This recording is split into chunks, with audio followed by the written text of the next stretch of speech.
집에서 당장 나가! 딸이 상간남을 데려오자 장모 금옥이 데릴 사위를 집에서 내쫓았습니다. 장모님 저 남자 믿으시면 안 돼요. 제발요. 사위 도윤이 영하 20도의 날씨에 장모의 저택에서 내쳐졌습니다. 구차하게 매달리지 말고 좀 꺼져주시지. 상간남까지 도윤을 무시하고 도발했습니다. 당신은 이제 필요 없다니까. 좀 꺼져줄래? 아내 하리는 상간남에게 빠져 남편 도윤을 버렸습니다. 이야기 시작 전 돈 안 드는 구독, 좋아요 눌러주시고 어디서 듣고 계신지도 댓글로 남겨주시면 그곳으로 행운이 깃들 거예요. 그날 아침 최금옥의 저택 앞마당에 짐짝 서너 개가 나뒹굴고 있었어요. 양복 한 벌이 차가운 돌바닥에 반쯤 펼쳐진 채였고 그 옆으로 구두 한 짝이 따로 떨어져 있었습니다. 하인 2명이 말없이 나머지 짐을 들고 나왔어요. 발소리도 없었습니다. 표정도 없었죠. 마치 오래전부터 이 순서를 맞춰온 사람들처럼 움직임 하나하나가 너무 조용했어요. 3월이었습니다. 그런데 바람은 아직 겨울이었어요. 담장 너머로 이웃집 노부인이 고개를 빼꼼 내밀었습니다. 골목 끝에서 출근을 서두르던 중년 남자도 발걸음을 멈추고 이쪽을 바라봤어요. 하나둘 시선이 모여들었지만 아무도 말을 걸지 않았습니다. 그냥 지켜봤어요. 이런 아침은 말을 걸면 안 된다는 걸 사람들은 본능적으로 알고 있었죠. 현관 계단 위에 최금옥이 서 있었습니다. 검정 코트 깃을 바짝 세운 채 두 손을 앞으로 모으고 있었어요. 70 가까운 나이에도 등은 꼿꼿했습니다. 주름 깊은 얼굴엔 슬픔도 분노도 망설임도 없었어요. 그냥 굳어 있었습니다. 그리고 낮고 또렷한 목소리가 차가운 공기를 갈랐어요. 오늘부로 이 집과 아무 관계 없는 사람이야. 짧은 한마디였습니다. 그런데 그 짧은 말이 마당을 가득 채웠어요. 담 너머 노부인이 입을 틀어막았고 중년 남자는 자리를 피하지 못한 채 그대로 굳어버렸습니다. 한도윤은 자기 집 앞에 서 있었어요. 넥타이가 한쪽으로 비뚤어진 정장 차림이었습니다. 흐트러진 건 넥타이뿐이었어요. 등은 곧게 펴져 있었습니다. 그때 현관 안쪽 문이 다시 열렸어요. 윤아린이 걸어 나왔습니다. 혼자가 아니었어요. 그녀의 오른손이 박준혁의 팔 위에 얹혀 있었습니다. 두 사람이 나란히 계단 위에 섰어요. 윤아린은 도윤과 눈이 마주치자 시선을 바닥으로 내렸습니다. 박준혁은 달랐어요. 그는 도윤을 정면으로 내려다보며 입꼬리를 아주 조금 올렸습니다. 이제 그만 나가줘요. 구차하게 매달리지 말고. 낮은 목소리였어요. 그런데 또렷하게 들렸습니다. 도윤의 턱이 미세하게 움직였어요. 손가락이 천천히 오므라들었다가 다시 펴졌습니다. 바로 그 순간이었어요. 짐을 나르던 하인이 작은 상자를 건드렸습니다. 상자가 기울어지면서 안에 있던 사진 몇 장이 차가운 바닥으로 쏟아졌어요. 환하게 웃고 있는 두 사람의 얼굴이었습니다. 결혼하던 해 어딘가에서 함께 찍은 사진이었어요. 도윤이 천천히 허리를 숙였습니다. 서두르지 않았어요. 한 장, 또 한 장. 손끝으로 사진을 집어들었습니다. 최금옥의 눈이 그 손을 따라갔어요. 아주 잠깐이었습니다. 0.5초도 안 되는 순간이었지만 그녀의 시선이 사진 위에 분명히 머물렀어요.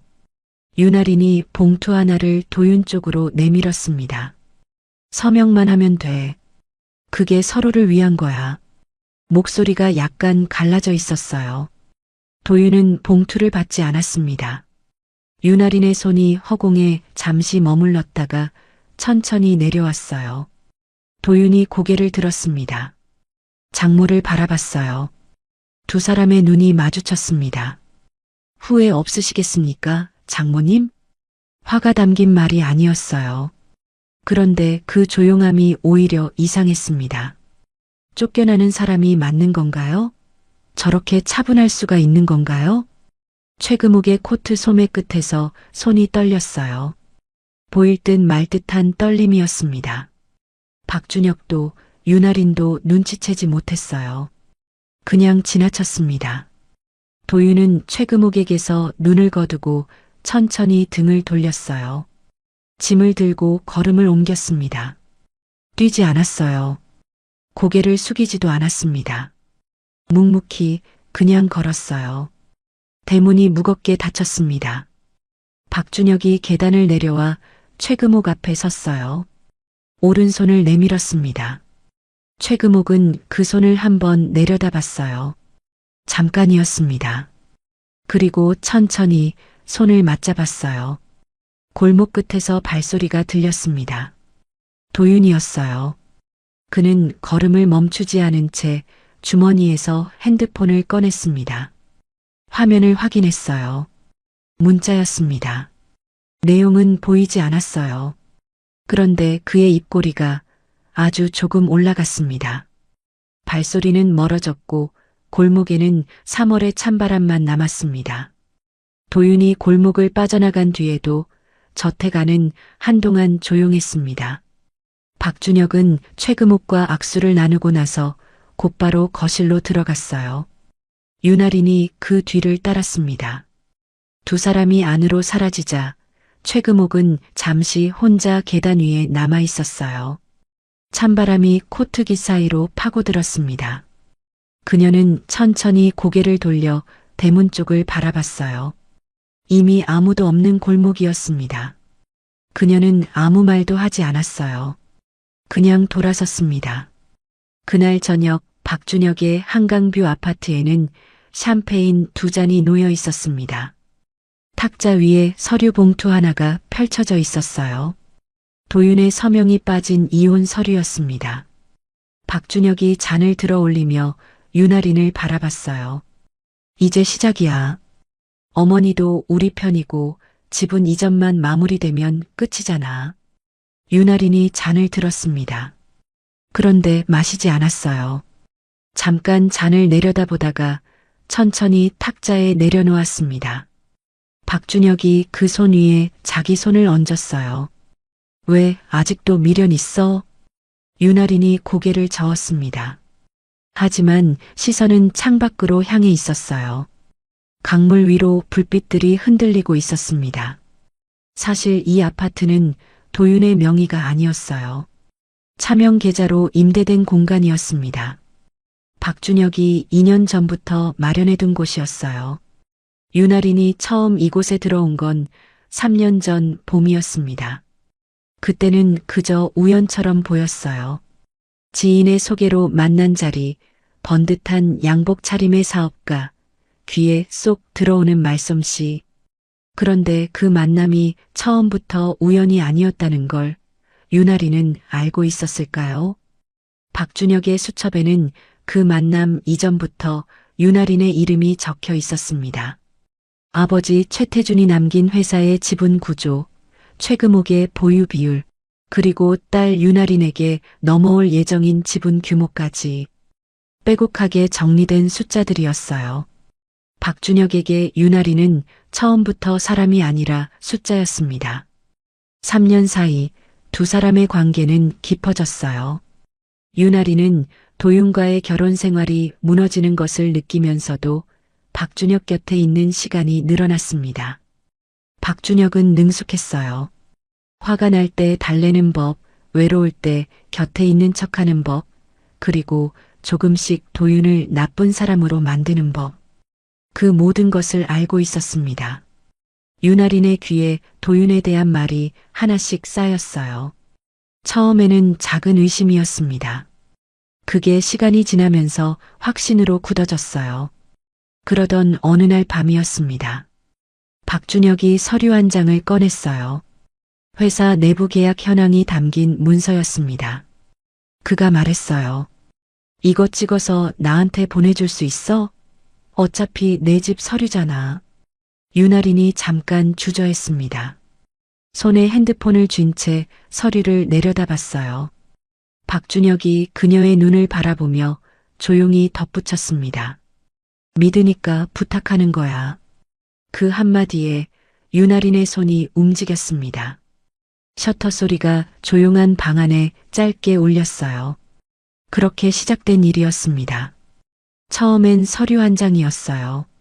그 다음엔 회의록, 그 다음엔 거래처 계약서. 윤아린은 매번 마지막이라고 생각했습니다.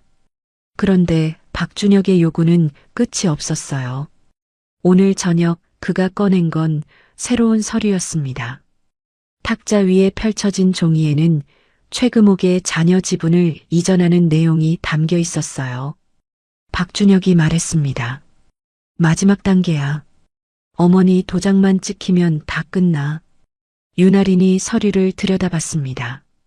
손끝이 서류 모서리를 살짝 눌렀어요.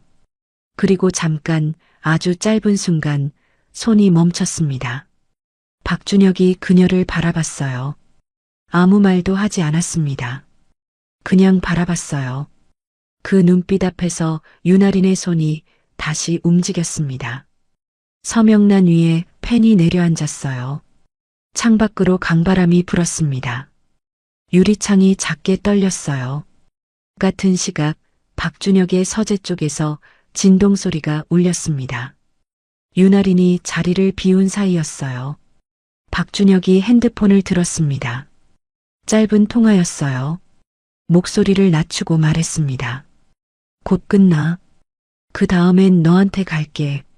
전화를 끊고 그는 다시 거실로 나왔어요. 아무 일도 없었다는 듯 윤아린 옆에 앉았습니다. 샴페인 잔을 들었어요. 윤아린은 몰랐습니다.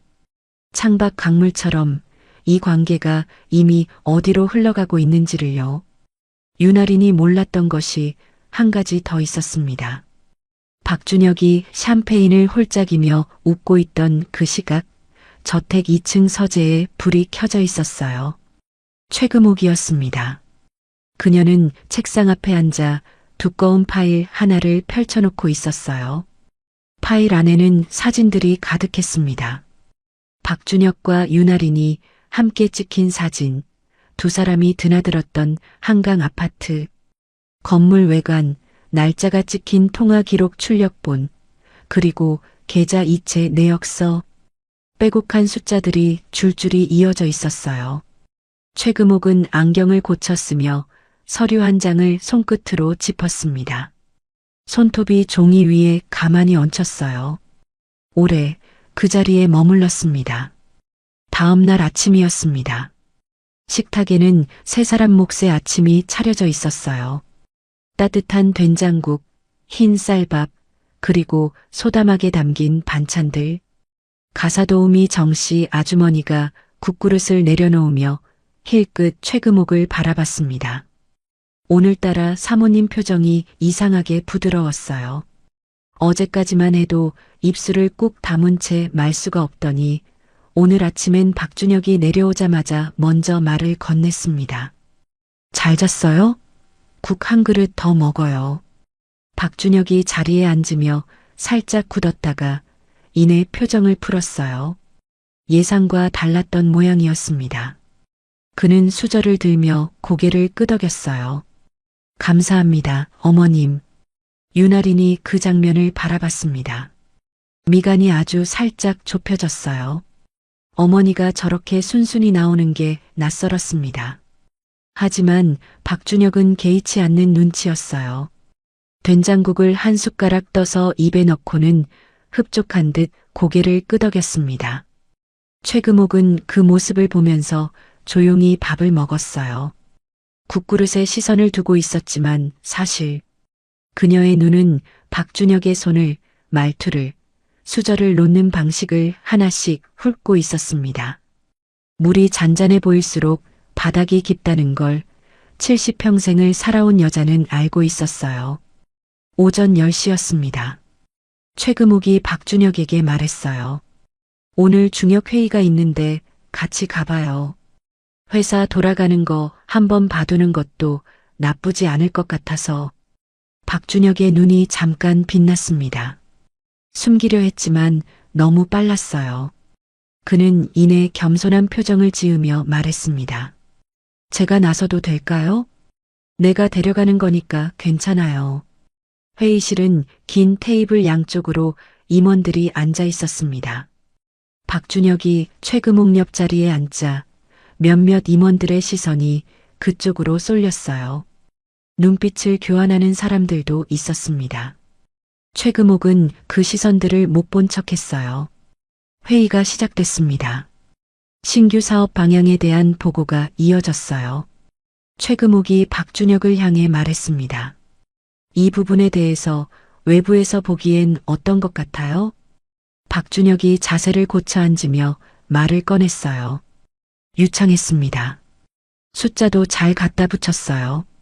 듣기에 그럴싸한 말들이었습니다. 최금옥은 고개를 끄덕이며 들었어요. 그런데 그녀의 눈은 그의 말을 듣는 게 아니었습니다. 말이 바뀌는 순간마다 시선이 어디로 향하는지, 손이 어떻게 움직이는지, 확신 없는 대목에서 목소리 끝이 어떻게 올라가는지를 보고 있었어요. 회의가 끝나고 나서였습니다. 박준혁이 화장실을 다녀오는 사이 임원 한 명이 최금옥 곁으로 다가왔어요. 오래된 직원이었습니다. 목소리를 낮추고 말했어요. 회장님, 저 사람 믿으셔도 되는 겁니까? 최금옥이 그를 바라봤습니다. 잠깐이었어요. 그리고 조용히 말했습니다. 두고 봐요. 그 말이 무슨 뜻인지 임원은 알아듣지 못했습니다. 그날 저녁이었어요. 윤아린이 어머니 방문 앞에서 발걸음을 멈췄습니다. 안에서 목소리가 들렸어요. 전화 통화였습니다. 낮은 목소리라 또렷하게 들리진 않았지만 문틈 사이로 몇 마디가 흘러나왔어요. 지금 잘 되고 있어. 조금만 더 기다려줘. 윤아린이 문에 손을 얹었다가 내렸습니다. 누구와 통화하는 걸까요? 목소리 톤이 평소와 달랐어요. 딱딱하지도 차갑지도 않았습니다. 그 목소리엔 뭔가 다른 게 담겨 있었어요. 믿음 같은 것, 아니면 약속 같은 것.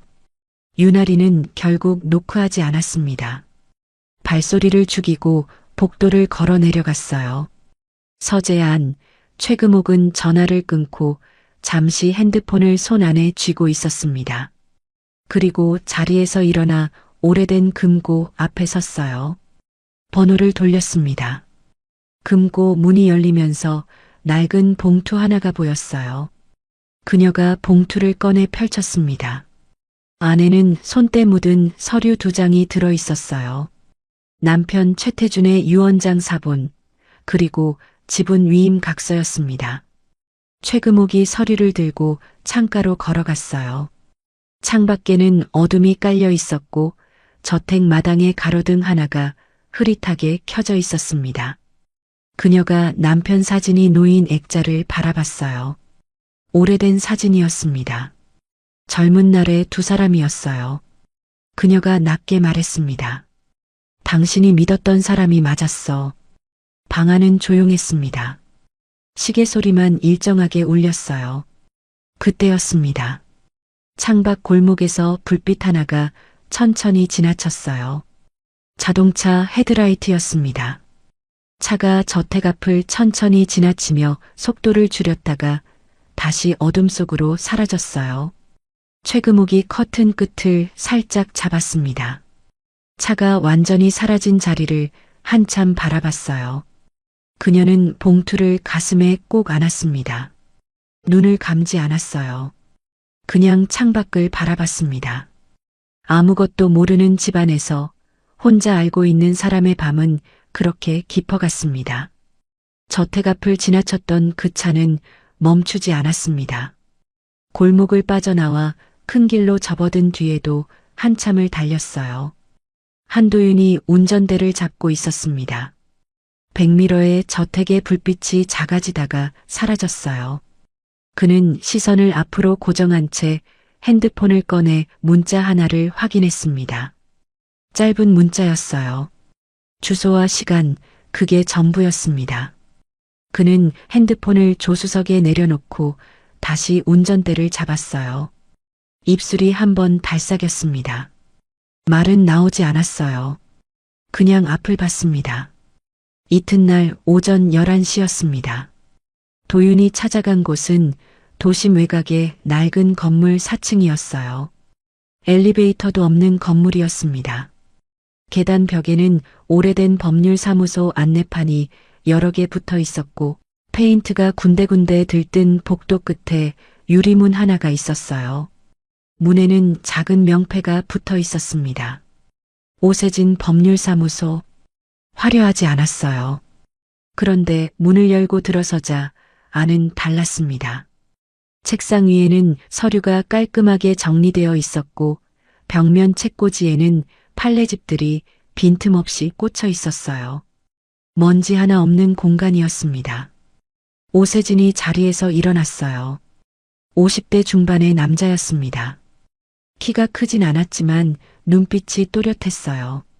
그는 도윤을 보자마자 손을 내밀었습니다. 반갑다기보다는 기다렸다는 표정에 가까웠어요. 오셨습니까? 두 사람이 마주 앉았습니다. 도윤이 들고 온 가방을 탁자 위에 올려놓았어요. 지퍼를 열었습니다. 그리고 파일 하나를 꺼냈어요. 두꺼웠습니다. 오세진이 파일을 받아 첫 장을 펼쳤어요. 손이 멈췄습니다. 두 번째 장, 세 번째 장. 넘길수록 그의 눈이 가늘어졌어요. 파일 안에는 박준혁의 과거 투자 사기 관련 판결문 사본이 들어 있었습니다. 피해자가 7명이었어요. 피해액은 총 43억 원이었습니다. 그런데 이상한 점이 있었어요. 판결문엔 박준혁의 이름이 공범으로만 올라 있었습니다. 주범은 따로 있었고 박준혁은 집행유예로 마무리됐어요. 교묘하게 빠져나간 것이었습니다. 그 아래로는 유령 회사 설립 내역이 있었어요. 페이퍼 컴퍼니 3곳, 법인 등록일과 폐업일, 그리고 대표자 명의 변경 기록. 전부 박준혁 주변을 맴도는 이름들이었습니다. 그리고 마지막 묶음에는 도윤 명의의 계좌에서 무단 인출된 내역이 있었어요. 크고 작은 금액들이 12차례에 걸쳐 빠져나간 기록이었습니다. 날짜는 지난 1년 사이였어요. 오세진이 파일에서 눈을 들었습니다. 이거 언제부터 모은 겁니까? 도윤이 잠깐 창밖을 봤어요. 그리고 답했습니다. 결혼 2년 차부터요. 오세진이 파일을 덮지 않은 채 등받이에 기댔어요. 잠시 말이 없었습니다. 도윤이 가방에서 두 번째 파일을 꺼냈어요. 이번엔 얇았습니다. 하지만 오세진의 눈이 이걸 보자 곱게 펴졌어요. 안에는 회사 창업 초기에 작성된 계약서가 있었습니다. 도윤이 회사 설립에 기여한 내용이 항목별로 적혀 있었고 그에 따른 지분 귀속 조항이 명시되어 있었어요. 서명은 세 사람이었습니다. 최태준, 최금옥, 그리고 한도윤. 지분이 아직 자네한테 살아있다는 걸 저쪽은 모릅니까? 도윤이 고개를 끄덕였어요. 모릅니다. 아직은요. 오세진이 계약서를 다시 들여다봤습니다. 손끝으로 서명란을 짚었어요. 이게 법정에 나오면 박준혁 측 서류는 즉시 무너집니다. 잠시 후였어요. 도윤이 핸드폰을 꺼내 오세진에게 건넸습니다. 통화 연결을 눌렀어요. 신호가 2번 가더니 연결됐습니다. 여자 목소리였어요. 처음엔 조용했다가 이내 조금 떨렸습니다. 저는 박준혁 씨한테 직접 당했어요. 남편이 그 사람 믿고 투자했다가 전 재산을 잃었습니다.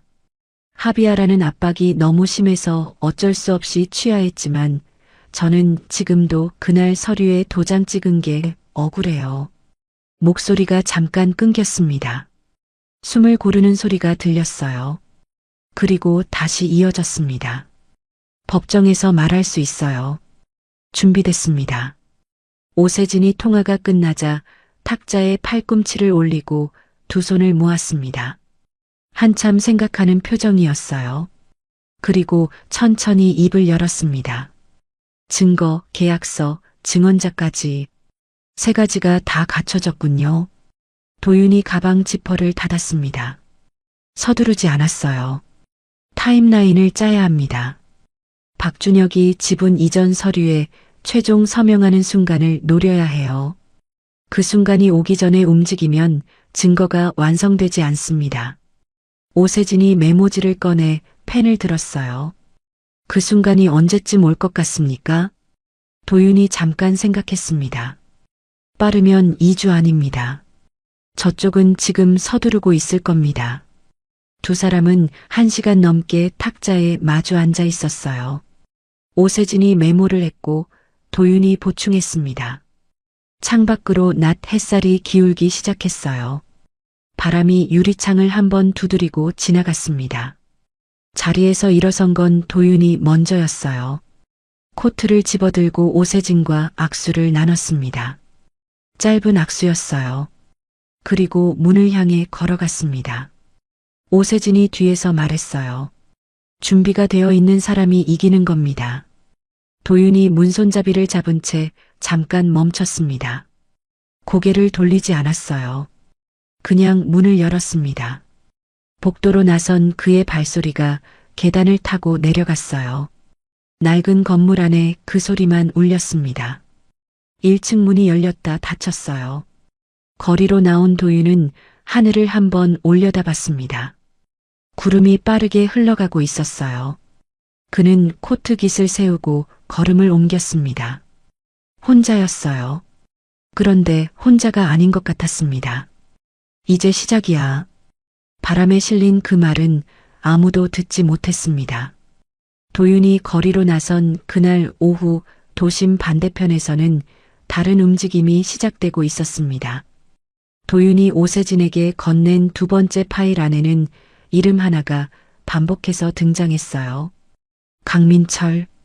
박준혁의 과거 투자 사기 사건에서 주범으로 기소됐다가 실형을 살고 나온 인물이었습니다. 도윤이 의뢰한 사설조사원 김 씨는 사흘째 그 남자의 행방을 쫓고 있었어요. 인천 외곽의 낡은 빌라 골목, 오전 10시가 조금 넘은 시각이었습니다. 김 씨가 골목 입구 편의점 앞에 서서 캔커피를 홀짝이고 있을 때 빌라 계단에서 50대 남자가 내려왔어요. 후줄근한 점퍼에 운동화 차림이었습니다. 강민철이었어요. 김 씨가 다가갔습니다. 잠깐 시간 되십니까? 박준혁 씨 아시죠? 남자의 발이 멈췄어요. 고개를 돌렸습니다. 눈빛이 굳었어요. 그는 아무 말도 하지 않고 다시 걸음을 옮기려 했습니다. 김 씨가 낮은 목소리로 말했어요. 도망치는 거 지켜보고 있었는데 그 양반한테 협박 문자 받으신 거 맞죠? 남자가 멈췄습니다. 이번엔 돌아보지 않았어요. 어깨가 살짝 올라갔다가 내려왔습니다. 잠시 후 그가 천천히 뒤를 돌아봤어요. 눈 안에 뭔가 복잡한 것들이 뒤섞여 있었습니다. 그가 주머니에서 핸드폰을 꺼냈어요. 잠금을 풀고 화면 하나를 찾아 김 씨 앞에 내밀었습니다. 문자 메시지였어요. 짧았습니다. 그런데 읽고 나면 등이 서늘해지는 내용이었어요. 입 열면 후회한다. 그게 전부였습니다. 발신자는 저장되지 않은 번호였어요. 김 씨가 화면을 사진으로 찍었습니다. 박준혁의 과거는 그렇게 조각조각 모습을 드러내고 있었어요. 그가 처음 세상에 이름을 알린 건 15년 전이었습니다. 중소제조업체 대표들을 상대로 한 컨설팅 사업이었어요. 말은 그럴듯했습니다. 해외 판로를 뚫어주겠다. 투자자를 연결해주겠다. 서류도 번듯했어요. 법인 등록증, 계약서, 투자 확약서. 그런데 돈이 들어오고 나면 회사는 조용해졌습니다. 전화를 받지 않았어요. 사무실 문은 닫혔고 박준혁은 사라졌습니다. 피해자가 7명이었어요. 그중 1명은 공장을 담보로 대출을 받아 투자했다가 공장을 잃었습니다. 또 1명은 퇴직금을 몽땅 털어넣었어요. 박준혁은 재판에서 공범으로만 처리됐습니다. 주범은 강민철이었고 박준혁은 전면에 나서지 않았다는 이유로 집행유예를 받았어요. 피해자들은 이의를 제기했지만 박준혁 측 변호인이 합의를 유도했습니다. 합의금은 피해액의 절반도 안 됐어요. 그걸 거부하면 소송이 더 길어진다는 말에 지친 피해자들은 하나씩 도장을 찍었습니다. 그리고 그는 다시 나타났어요. 이번엔 더 번듯한 이름으로였습니다. 양복이 달라졌고 명함이 달라졌고 사무실 주소가 달라졌어요. 하지만 수법은 같았습니다. 돈 있는 사람 곁에 붙어 신뢰를 쌓고 서류를 만들고 안쪽 자산을 조금씩 빼돌리는 것이었어요. 같은 시각 회사 격리팀 사무실에서였습니다. 팀장 박 씨가 모니터를 들여다보며 미간을 좁혔어요. 이체 내역 화면이었습니다. 지난 2달 사이 회사 운영 계좌에서 빠져나간 금액이 총 5건이었어요. 건당 5천만 원에서 1억 원 사이였습니다. 수신 계좌는 처음 보는 법인 이름이었어요. 박 씨가 그 법인 이름을 인터넷에 검색했습니다. 아무것도 나오지 않았어요. 사업자 등록은 되어 있었지만 실체가 없는 이름이었습니다. 그가 윤아린을 찾아갔어요. 이사님, 이 계좌 이체권은 누가 승인하신 겁니까? 저한테는 보고가 없었는데요. 윤아린이 서류를 힐끗 봤습니다. 그리고 아무렇지 않게 말했어요. 내가 지시한 거예요. 신경 쓰지 않아도 돼요. 박 씨가 고개를 끄덕이며 돌아섰습니다. 그런데 자리로 돌아오면서 발걸음이 자꾸 무거워졌어요. 화면을 다시 봤습니다. 수신 법인 이름을 다시 들여다봤어요. 뭔가 이상했습니다. 그는 자리에 앉아 한참을 생각했어요. 그날 저녁이었습니다. 박 씨는 개인 핸드폰으로 인터넷을 검색했어요. 한도윤, 예전 이사님 이름이었습니다. 연락처를 찾는 데는 시간이 좀 걸렸어요. 그리고 짧은 문자를 보냈습니다. 드릴 말씀이 있습니다. 회사 계좌 관련해서요. 도윤의 핸드폰에 진동이 울린 건 밤 10시가 넘어서였어요. 낯선 번호였습니다. 그는 문자를 읽었어요. 그리고 오세진에게 전화를 걸었습니다. 내부 제보가 들어왔습니다. 오세진이 수화기 너머에서 잠깐 말이 없었어요. 그리고 낮게 말했습니다. 내부 증인이 생겼군요.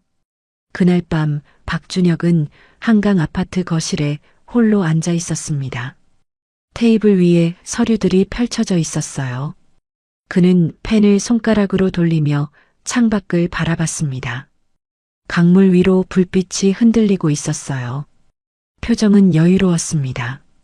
아직까지는요. 그는 몰랐어요. 자신이 만든 서류 한 장 한 장이 흔적 한 줄 한 줄이 지금 이 순간에도 누군가의 파일 안으로 들어가고 있다는 걸. 믿는다는 말로 사람을 움직여온 남자는 정작 자신이 어디까지 보여지고 있는지 알지 못했습니다. 창밖 강물은 그냥 흘렀어요. 아무것도 모른 채 그냥 흘렀습니다. 박준혁이 창밖을 바라보며 여유를 부리던 그 시각, 시간은 6달 전으로 거슬러 올라갑니다. 가을이었어요. 낙엽이 저택 마당을 덮기 시작하던 무렵이었습니다. 최금옥은 그날 밤 서재에 혼자 앉아 있었어요. 책상 위에 종이 한 장이 놓여 있었습니다. 회사 경리에게서 받은 보고서였어요. 처음엔 단순한 지출 내역인 줄 알았습니다. 그런데 항목을 하나씩 짚어 내려가던 손이 멈췄어요. 수신법인 이름이 낯설었습니다. 처음 보는 이름이었어요. 그녀는 돋보기를 집어들고 숫자를 다시 봤습니다. 2번, 3번. 밤이 깊어가도록 그 자리에서 일어나지 않았어요. 다음 날 그녀는 딸의 방에 들어갔습니다. 윤아린이 외출한 사이였어요. 최금옥은 서랍을 열었습니다. 뒤지려던 게 아니었어요. 그냥 무언가를 확인하고 싶었을 뿐이었습니다. 그런데 두 번째 서랍 안쪽에서 편지 봉투가 나왔어요. 손으로 쓴 글씨였습니다. 박준혁의 글씨체였어요. 최금옥은 편지를 꺼내 펼쳤습니다. 읽기 시작했어요. 손이 떨렸습니다. 그런데 멈추지 않았어요.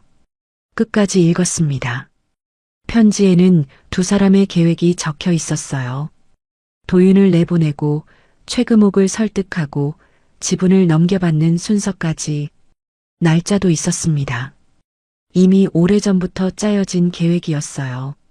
최금옥은 편지를 다시 접었습니다.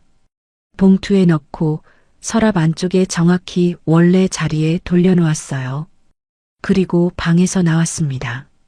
복도에서 그녀는 잠깐 벽에 손을 짚었어요. 눈을 감았습니다. 한 번만 깊게 숨을 들이쉬었어요. 그리고 다시 똑바로 섰습니다. 그로부터 사흘 뒤였어요. 최금옥이 도윤에게 먼저 연락을 했습니다. 짧은 문자였어요. 내일 오전 장소는 도윤이 아는 곳으로. 도윤이 답장을 보내는 데는 5분도 걸리지 않았습니다. 두 사람이 만난 곳은 저택에서 멀리 떨어진 작은 찻집이었어요. 손님이 많지 않은 곳이었습니다. 구석자리에 마주 앉은 두 사람 사이에 차 두 잔이 놓였어요. 먼저 말을 꺼낸 건 최금옥이었습니다. 자네는 이미 눈치채고 있었지? 도윤이 찻잔을 내려놓았어요. 그리고 고개를 끄덕였습니다.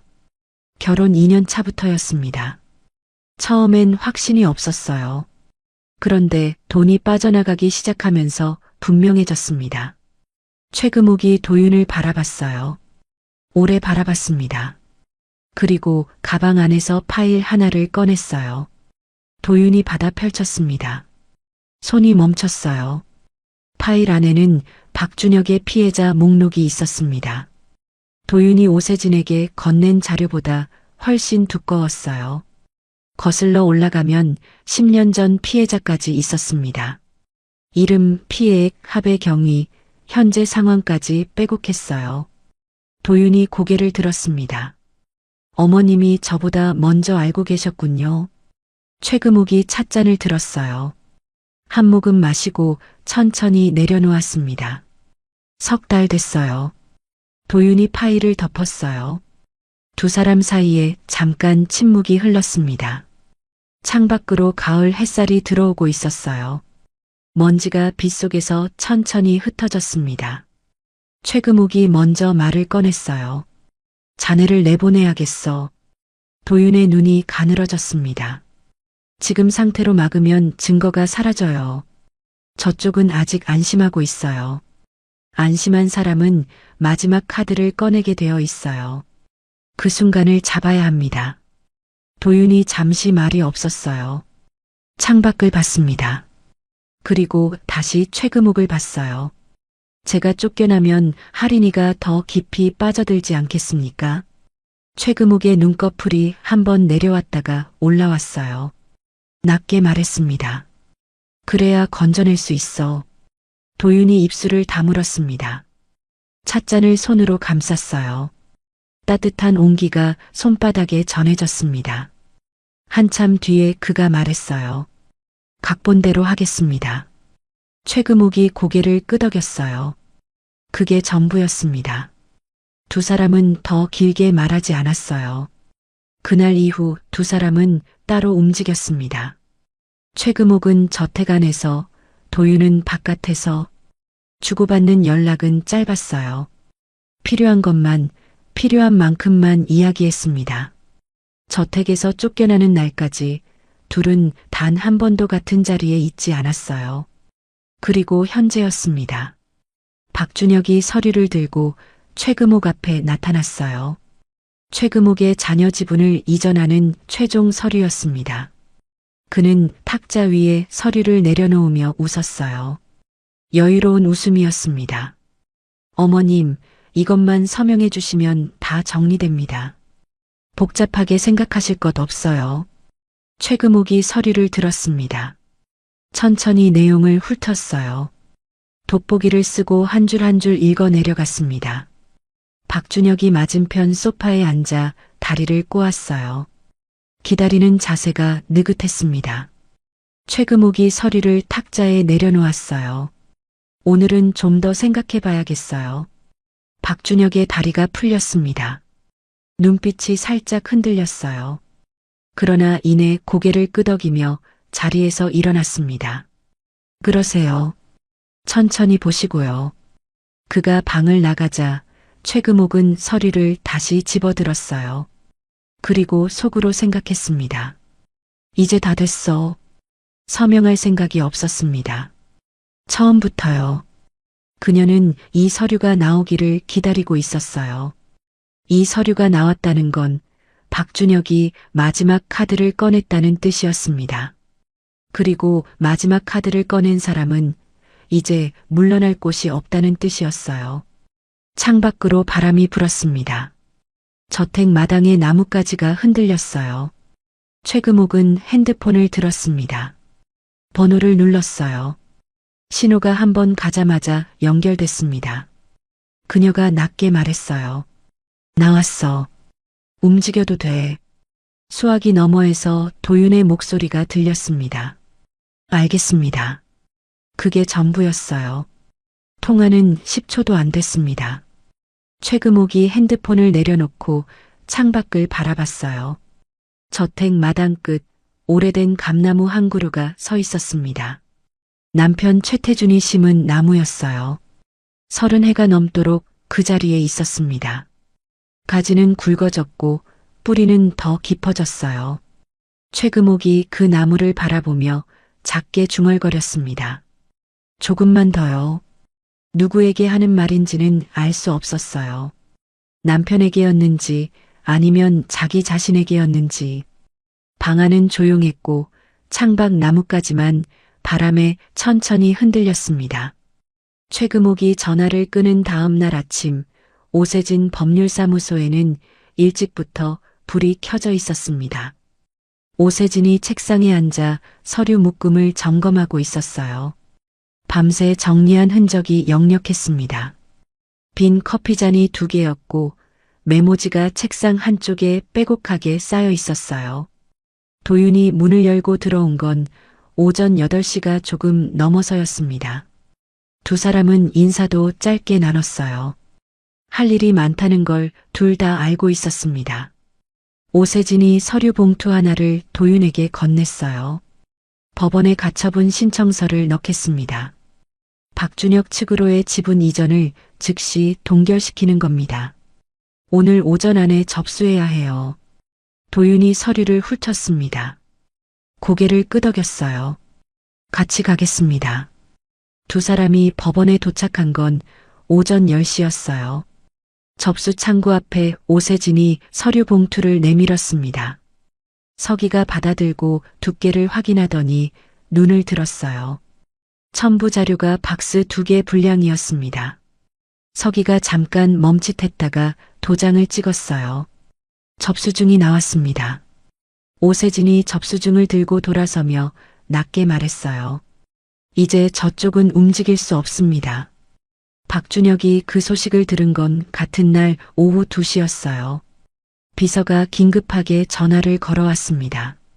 박준혁이 통화를 끊고 핸드폰을 탁자에 내려놓는 순간 잡고 있던 볼펜이 손에서 굴러 떨어졌어요. 그는 굳어진 채 잠시 그 볼펜을 바라봤습니다. 줍지 않았어요. 윤아린에게 전화를 걸었습니다. 신호가 3번 갔어요. 연결됐습니다. 법원에서 가처분이 들어왔어. 도윤이 움직인 거야. 수화기 너머가 조용했어요. 그리고 윤아린의 목소리가 들렸습니다. 그게 무슨 말이야? 지분 이전이 묶였다고. 당장 변호사한테 연락해. 통화가 끊겼습니다. 윤아린이 자기 변호사에게 전화를 걸었어요. 서류를 설명하는 변호사의 목소리가 점점 무거워졌습니다. 마지막에 변호사가 말했어요. 이사님, 이건 저희가 준비 못한 자료입니다. 윤아린의 손에서 핸드폰이 천천히 내려왔어요. 같은 시각 도윤은 회사 건물 앞에 서 있었습니다. 오세진과 함께였어요. 두 사람이 로비를 지나 엘리베이터를 탔습니다. 임원들이 모여있는 대회의실 문을 열었어요. 안에 있던 이사진들이 일제히 고개를 돌렸습니다. 술렁임이 일었어요. 몇몇은 자리에서 반쯤 일어났고 몇몇은 옆 사람과 눈을 마주쳤습니다. 도윤이 상석 옆자리에 섰어요. 오세진이 서류 봉투를 탁자 위에 올렸습니다. 오늘 이 자리에서 회사 지분 관련 중요한 사실을 공개하겠습니다. 회의실이 조용해졌어요. 도윤이 서류를 꺼내 이사진 앞에 한 장씩 내려놓았습니다. 창업 초기 계약서였어요. 서명란에는 세 사람의 이름이 있었습니다. 최태준, 최금옥, 한도윤. 이 계약서에 따르면 회사 핵심 지분의 일부는 현재도 저에게 귀속되어 있습니다. 박준혁 씨 측이 진행하던 지분 이전 서류는 이 계약서에 위배되며 법적으로 원천 무효입니다. 이사진 중 한 명이 계약서를 들어 올렸어요. 안경을 고쳤으며 천천히 읽어 내려갔습니다. 그의 손이 계약서 위에서 멈췄어요. 옆 사람에게 서류를 건넸습니다. 회의실 한쪽 끝에 앉아있던 이사 한 명이 자리에서 일어났어요. 나이가 지긋한 남자였습니다. 그가 도윤 쪽으로 걸어왔어요. 아무 말 없이 손을 내밀었습니다. 도윤이 그 손을 잡았어요. 기다리고 있었습니다, 상무님. 낮은 목소리였어요. 짧은 말이었습니다. 그런데 그 한마디에 회의실 분위기가 달라졌어요. 그날 오후 회사 주가가 출렁였습니다. 장중에 한 차례 급락했다가 이사회 공시가 나간 뒤 반등했어요. 경제 뉴스 화면 한쪽에 회사 이름이 짧게 지나쳤습니다. 자막이 흘렀어요. 지분 분쟁 일단락, 창업 계약서, 효력 인정. 박준혁이 그 뉴스를 봤습니다. 핸드폰 화면을 손으로 덮었어요. 그는 로비스트를 통해 움직였습니다. 이사진 중 2명에게 접촉을 시도했어요. 첫 번째는 전화를 받지 않았습니다. 두 번째는 받았다가 짧게 말하고 끊었어요. 저는 이미 선택했습니다. 박준혁이 전화를 쥔 채 창가에 섰습니다. 바깥 풍경을 바라봤어요. 그런데 무언가 이상했습니다. 그 전화 통화, 이미 누군가 녹음하고 있었어요. 도윤 측이 준비해둔 것이었습니다. 로비스트와 이사 사이의 대화가 고스란히 파일로 저장됐어요. 박준혁은 그 사실을 몰랐습니다. 저녁이 됐어요. 도윤은 오세진과 사무실에 남아 다음 수순을 정리했습니다. 창밖으로 도심의 불빛이 하나둘 켜지기 시작했어요. 오세진이 커피를 한 잔 내밀었습니다. 도윤이 받아들었어요. 두 사람이 나란히 창가에 섰습니다. 다음은 법정입니다. 오세진이 말했어요. 도윤이 커피잔을 두 손으로 감쌌습니다. 준비됐습니다. 퇴근길이었어요. 도윤이 건물을 나와 걸음을 옮겼습니다. 방향은 저택 쪽이었어요. 일부러 그 길로 돌아가는 건 아니었습니다. 그냥 걷다 보니 그 골목이 나왔어요. 저택 담장 너머로 2층 창문에 불이 켜져 있었습니다.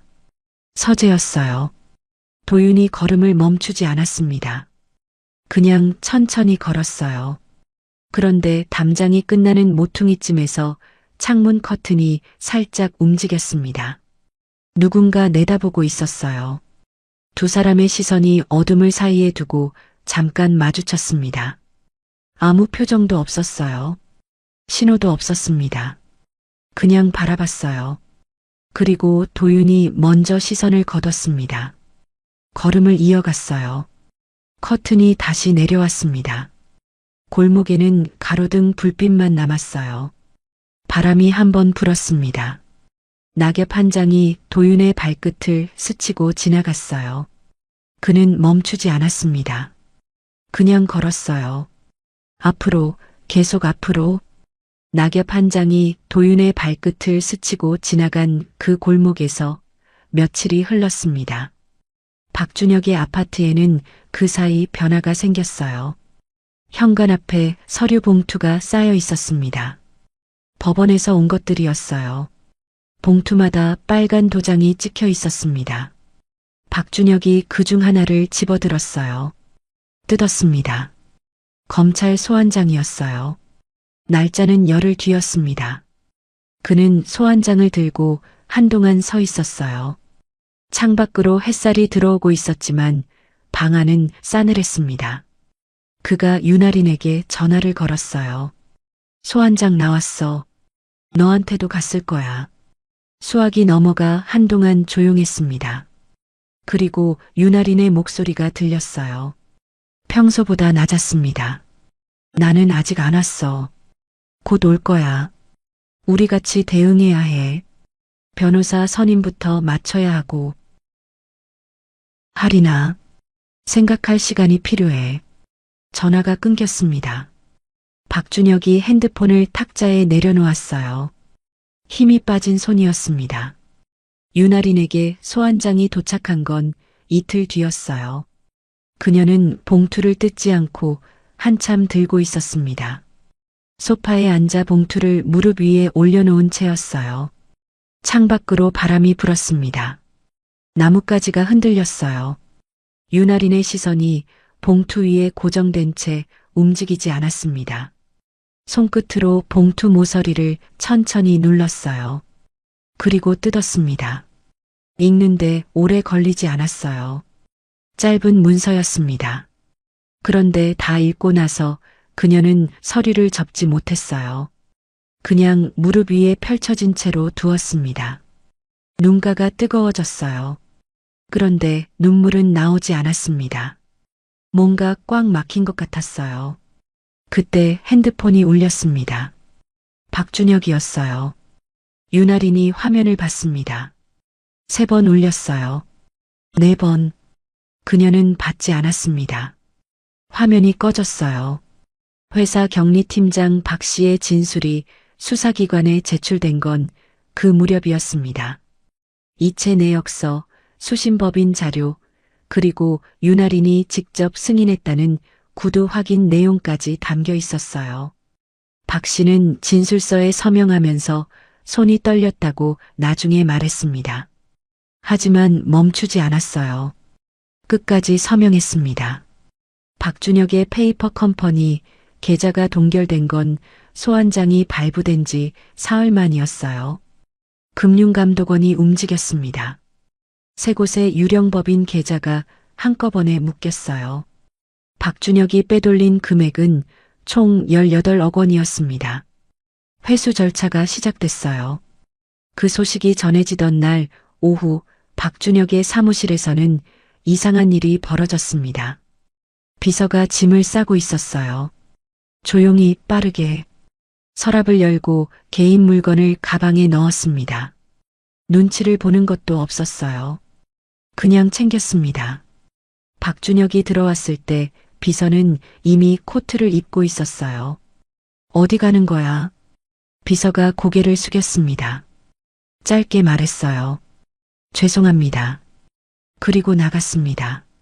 박준혁이 그 뒷모습을 바라봤어요. 막지 않았습니다. 막을 수가 없었어요. 그날 저녁 박준혁이 저택으로 찾아왔습니다. 윤아린이 거실에 앉아 있었어요. 그가 들어서자 자리에서 일어섰습니다. 두 사람이 마주봤어요. 박준혁이 먼저 말했습니다. 같이 부인해야 해. 내가 단독으로 결정한 게 아니라는 거 네가 증언해줘야 한다고. 윤아린이 그를 바라봤습니다. 아무 말도 하지 않았어요. 하리나, 우리 같이 시작한 거잖아. 이제 와서 나 혼자 뒤집어 쓰게 할 셈이야?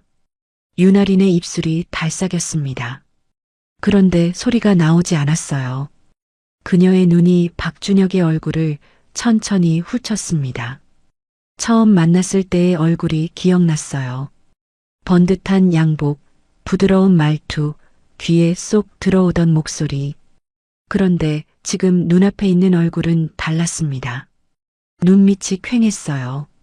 입가가 긴장으로 굳어 있었습니다. 나한테 뭐 하는 짓이야, 지금. 윤아린이 말했어요. 목소리가 낮았습니다. 나도 피해자야. 나도 속은 거라고. 박준혁이 한 걸음 다가섰어요. 그 말이 통할 것 같아? 서류에 내 서명이 있는데? 윤아린이 뒤로 물러서지 않았습니다. 시선을 떨어뜨리지 않았어요. 그냥 그를 바라봤습니다. 박준혁이 한 발 더 다가섰어요. 그 순간 거실 천장 한쪽에 달린 작은 렌즈가 두 사람을 담고 있었습니다. 최금옥이 설치해둔 저택 CCTV였어요. 각도가 거실 전체를 커버했습니다. 두 사람의 말 한마디, 표정 하나가 고스란히 녹화되고 있었어요. 두 사람 모두 몰랐습니다. 박준혁이 돌아간 건 1시간 뒤였어요. 현관문이 닫히는 소리가 났습니다. 윤아린이 소파에 주저앉았어요. 두 손으로 얼굴을 감쌌습니다. 손바닥이 뜨거웠어요. 숨을 한 번 크게 들이쉬었다가 내쉬었습니다. 다음 날 오전 윤아린은 혼자 변호사 사무실을 찾아갔어요. 오래 걸리지 않았습니다. 변호사와 1시간 남짓 이야기를 나눴어요. 그리고 나오면서 봉투 하나를 들고 나왔습니다. 수사기관 제출용 진술서였어요. 안에는 박준혁과의 관계를 전면 부인하는 내용이 담겨 있었습니다. 자신은 박준혁의 지시에 따른 피해자라는 내용이었어요. 봉투를 들고 건물을 나온 윤아린이 길 위에 섰습니다. 바람이 불었어요. 머리카락이 얼굴을 스쳤습니다. 그녀가 손으로 머리카락을 쓸어 넘겼어요. 하늘을 올려다봤습니다. 구름이 빠르게 흘렀어요. 박준혁의 변호사 사무실 앞이었습니다. 저녁 무렵이었어요.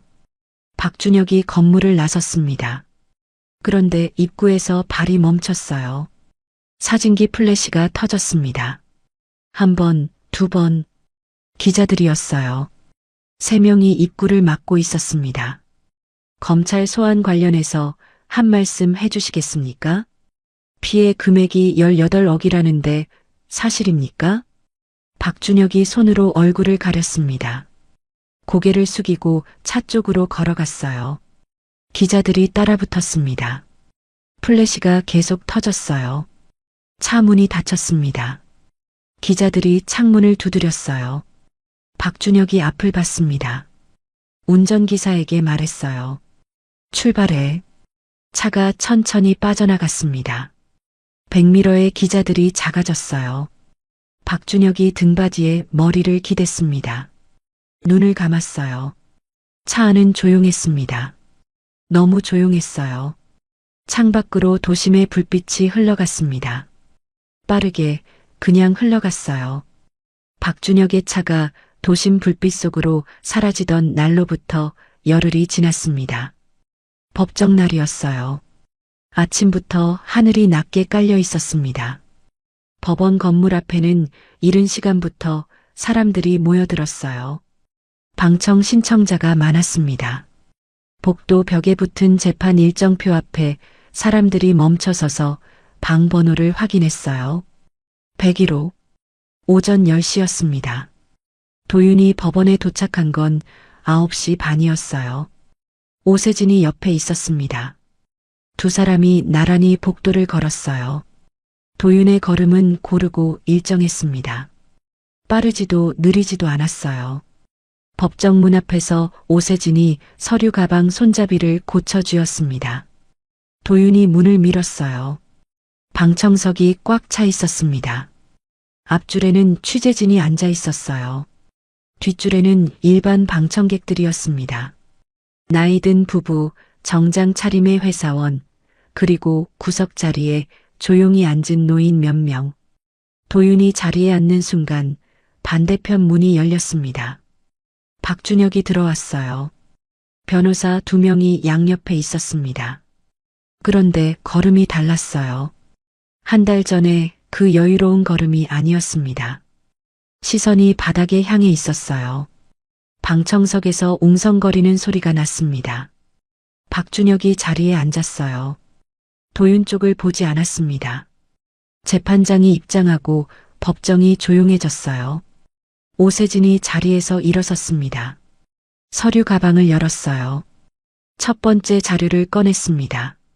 먼저 피고 박준혁 씨의 계좌 이체 내역을 제출합니다. 지난 1년간 총 18차례에 걸쳐 회사 운영 자금이 유령법인 계좌로 이전된 내역입니다. 서류가 재판장 앞에 놓였어요. 재판장이 펼쳤습니다. 박준혁 측 변호사가 자리에서 일어나 반박하려 했어요. 입을 열었습니다. 그 순간 오세진이 두 번째 자료를 꺼냈어요. 해당 법인의 실체를 확인하기 위해 법인 등록 서류와 실제 사업장 현황 조사 결과를 함께 제출합니다. 세 곳 모두 등록만 되어 있고 실제 사업 활동이 없는 페이퍼 컴퍼니임이 확인됐습니다. 박준혁 측 변호사의 입이 다시 닫혔습니다. 오세진이 세 번째 자료를 올렸어요. 과거 투자 사기 피해자들의 진술서 묶음이었습니다. 7명의 이름이 각각 서명란 위에 있었어요. 오세진이 말했습니다. 피고는 15년 전부터 동일한 수법을 반복해왔습니다. 이번이 처음이 아닙니다. 방청석에서 낮은 탄식이 흘렀어요. 그때 법정 문이 열렸습니다. 증인이 들어왔어요. 50대 여성이었습니다. 걸음이 느렸어요. 손에 하얀 손수건을 쥐고 있었습니다. 증인석에 앉은 그녀가 선서를 했어요. 목소리가 처음엔 떨렸습니다. 박준혁 씨 때문에 저희 남편이 공장을 잃었습니다. 퇴직금에 대출까지 받아서 투자했는데 그 사람이 사라졌어요. 합의하라는 연락이 왔을 때 저는 더 싸울 힘이 없었습니다. 그래서 도장을 찍었어요. 그런데 그게 지금까지 억울했습니다. 법정이 조용했어요. 여성이 손수건으로 눈 아래를 눌렀습니다. 방청석 어딘가에서 흐느끼는 소리가 작게 들렸어요. 뒷줄이었습니다. 고개를 숙인 노인이 있었어요.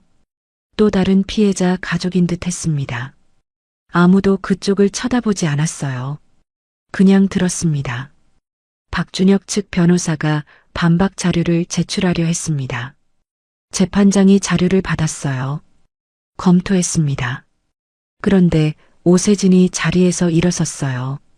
변호인 측이 제출한 자료와 관련해 피고가 이 사진을 회유하려 한 통화 녹취를 추가 제출합니다. 법정 스피커에서 목소리가 흘러나왔습니다.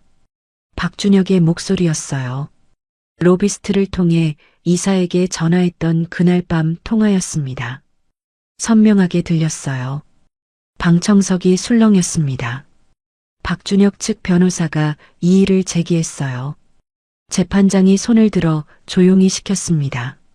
녹취가 끝나자 법정이 다시 고요해졌어요. 그때 최금옥이 증인석에 섰습니다. 검정 정장이었어요. 등이 꼿꼿했습니다. 선서를 마치고 앉았어요. 재판장이 물었습니다. 증인은 피고 박준혁 씨가 접근해온 경위를 직접 목격하셨습니까? 최금옥이 말했어요. 목격했습니다. 그가 제 딸에게 처음 접근한 때부터 회사 서류를 요구한 것까지 저는 모두 알고 있었습니다.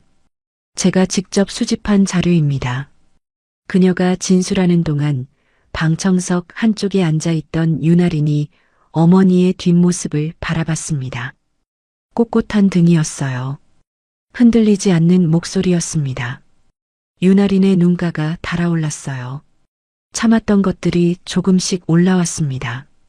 그녀가 입술을 깨물었어요. 눈을 내리깔았습니다.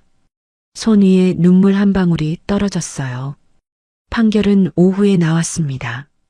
박준혁 유죄, 특정경제범죄 가중처벌법 위반, 횡령 및 사기 혐의, 지분 이전 계약 전부 무효, 회사 경영권 원상복구.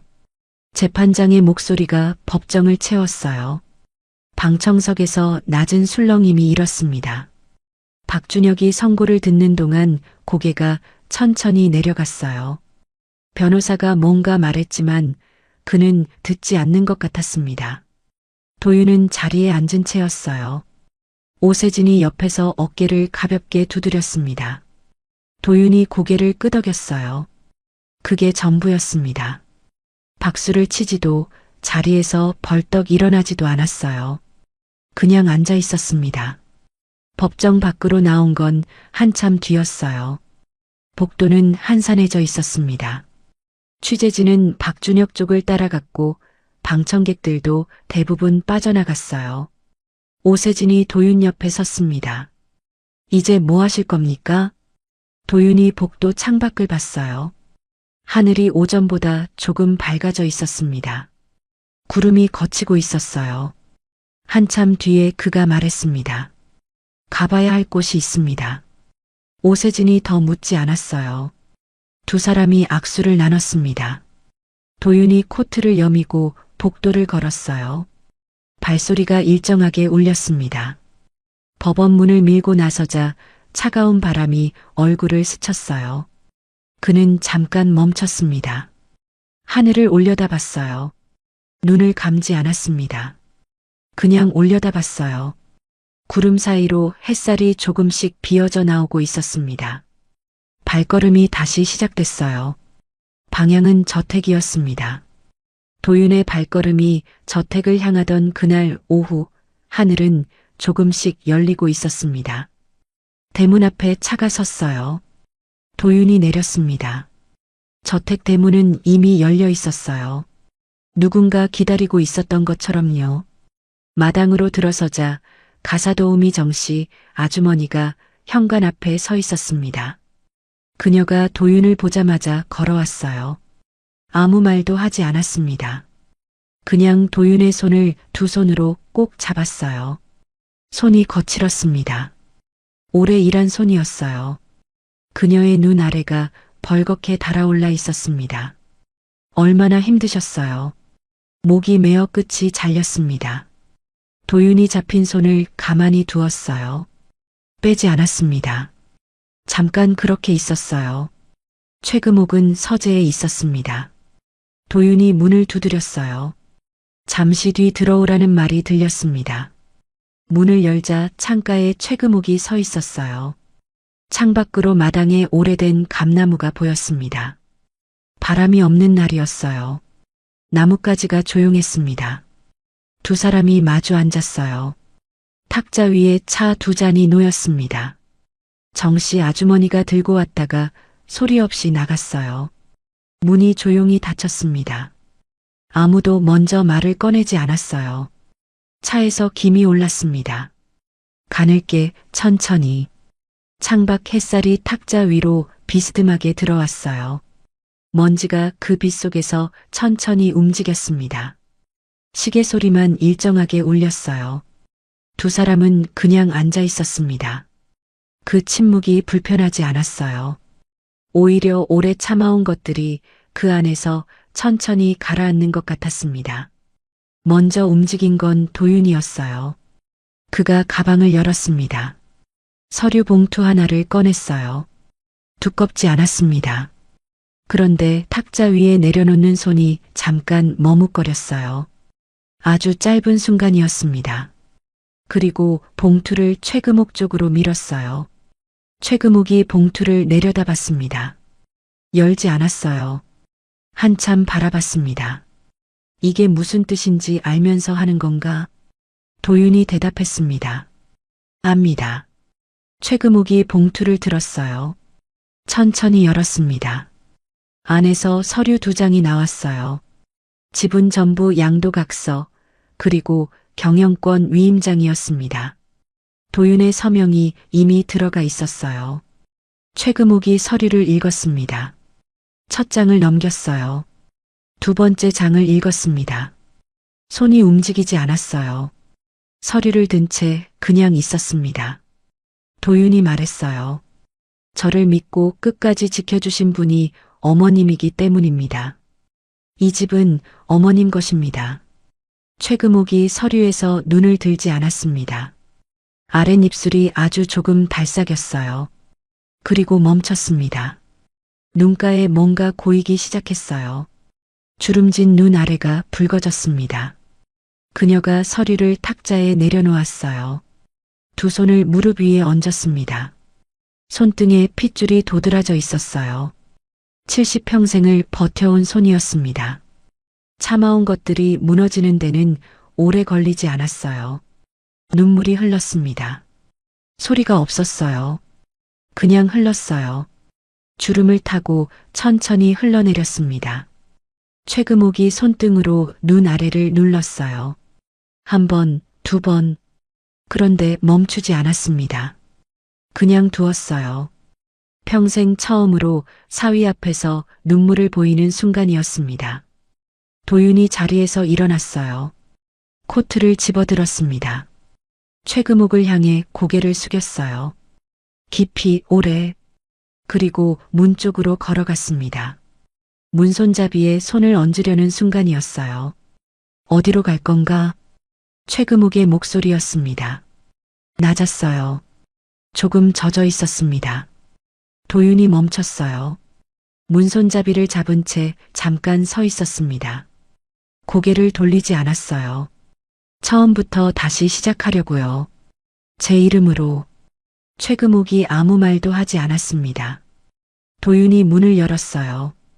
복도 불빛이 들어왔습니다. 복도 끝에 윤아린이 있었어요. 문틈으로 안을 들여다보고 있었습니다. 언제부터 서 있었는지 알 수 없었어요. 도윤과 눈이 마주쳤습니다. 둘 다 아무 말도 하지 않았어요. 윤아린의 눈이 빨갰습니다. 도윤이 그녀를 바라봤어요.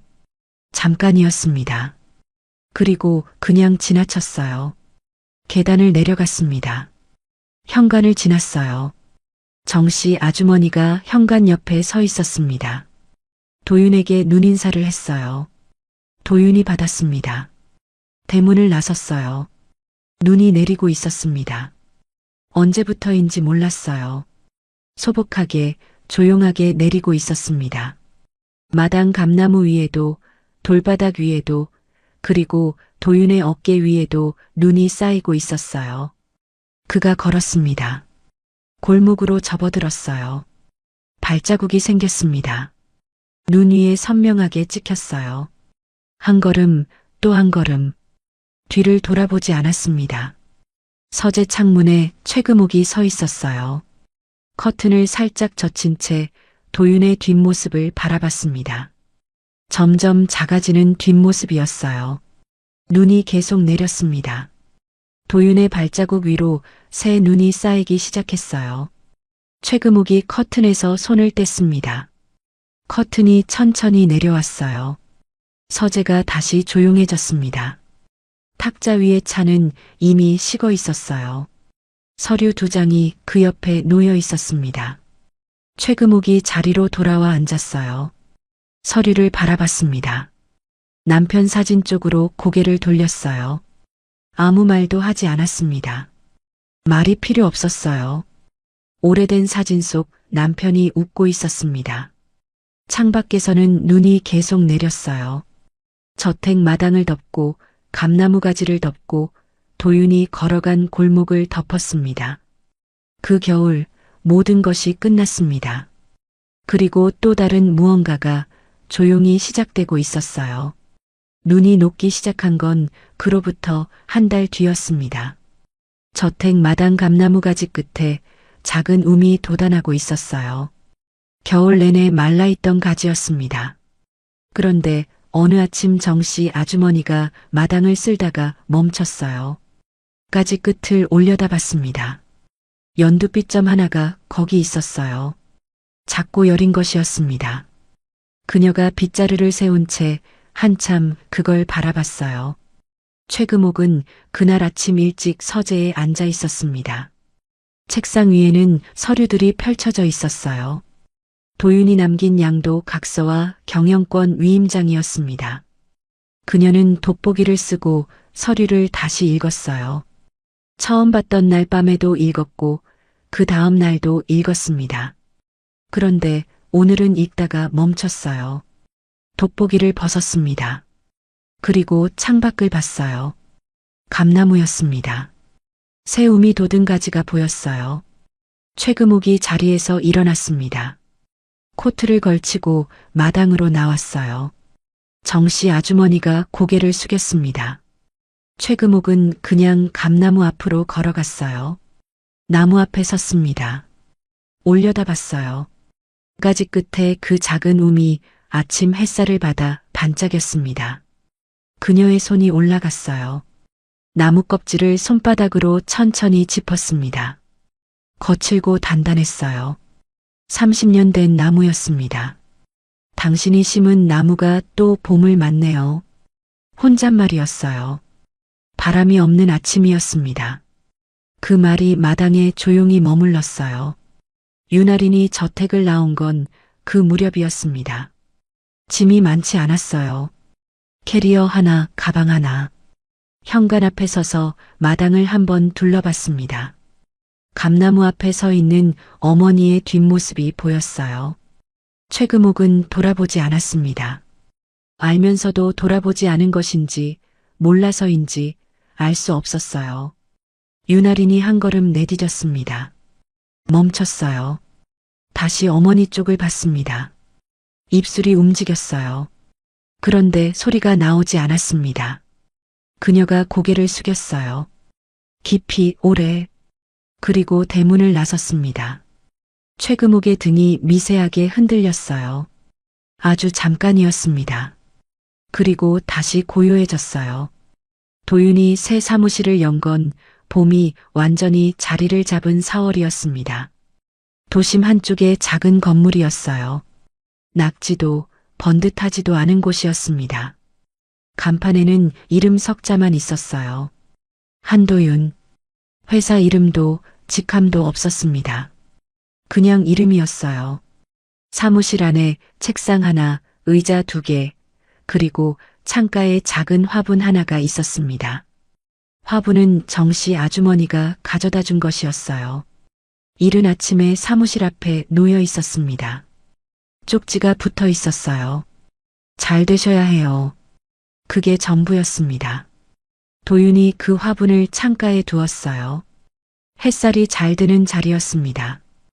오세진이 찾아온 건 그날 오후였어요. 문을 열고 들어서다가 사무실 안을 훑었습니다. 책상 하나, 의자 2개, 그리고 창가에 화분. 오세진이 피식 웃었어요. 이게 다입니까? 지금은요. 도윤이 의자를 내밀었습니다. 두 사람이 마주 앉았어요. 오세진이 서류 봉투를 꺼냈습니다. 박준혁 건은 항소 없이 확정됐습니다. 피해자 변제 절차도 시작됐고요. 도윤이 고개를 끄덕였어요. 수고하셨습니다. 오세진이 봉투를 탁자에 내려놓고 잠시 도윤을 바라봤습니다. 후회는 없습니까? 다 내려놓고. 도윤이 창밖을 봤어요. 봄 햇살이 골목을 가득 채우고 있었습니다. 행인들이 지나쳤어요. 가벼운 옷차림들이었습니다. 겨울이 완전히 간 것이었어요. 없습니다. 짧은 대답이었어요. 그런데 흔들림이 없었습니다. 오세진이 자리에서 일어섰어요. 악수를 건넸습니다. 도윤이 잡았어요. 단단한 악수였습니다. 오세진이 문을 향해 걸어가다가 돌아봤어요. 다시 시작하는 사람한테 원래 봄이 오더군요. 도윤이 웃었습니다. 소리 없는 웃음이었어요. 오세진이 문을 닫고 나갔습니다. 사무실이 조용해졌어요. 도윤이 창가로 걸어갔습니다. 화분 옆에 섰어요. 작은 잎사귀가 햇살을 받아 빛나고 있었습니다. 그가 손끝으로 잎사귀를 살짝 건드렸어요. 부드러웠습니다. 여렸어요. 그래도 살아있었습니다. 창밖 골목에 봄바람이 불었어요. 도윤의 눈이 골목 끝을 향했습니다. 저 멀리 어딘가에 저택이 있었어요. 감나무가 있었습니다. 그리고 그 앞에 혼자 서 있을 사람이 있었어요. 도윤이 핸드폰을 들었습니다. 번호를 눌렀어요. 신호가 2번 갔습니다. 연결됐어요. 어머님, 저입니다. 수화기 넘어가 잠깐 조용했습니다. 그리고 목소리가 들렸어요. 알아. 그게 전부였습니다. 짧았어요. 그런데 그 2글자 안에 많은 것이 담겨 있었습니다. 창밖으로 봄바람이 또 한 번 불었어요. 골목의 나뭇가지가 흔들렸습니다. 새 잎들이 햇살 속에서 반짝였어요. 도윤이 통화를 끊지 않은 채 창밖을 바라봤습니다. 저택에서도 작은 사무실에서도 봄은 그렇게 와 있었어요.